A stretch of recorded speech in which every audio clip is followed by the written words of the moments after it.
এমন কেন হয়? কোনো অলৌকিক শক্তি? উত্তর হলো না। এবার একটু বিজ্ঞান নিয়ে কথা বলা যাক। ছোট একটি পরীক্ষা দেখে নিই। ধরে নিন এই কার্ডটির উপরের অংশটুকু মদিনা আর নিচের অংশটুকু ওয়াদিয়ে জিন। নিচ থেকে যখন কোনো গোল আকৃতির কিছু ছাড়া হচ্ছে, এটি আপনা আপনি উপরে চলে আসছে। এখানেও কি অলৌকিক কিছু ঘটছে? অবশ্যই না।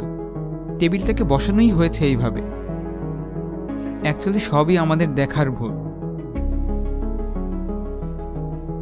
এই ছবিটা দেখলে হয়তো আপনারা কিছুটা পরিষ্কার হবেন।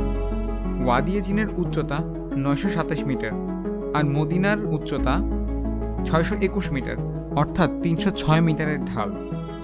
কিন্তু রাস্তাটি দেখলে কিছুটা অন্যরকমই মনে হয়।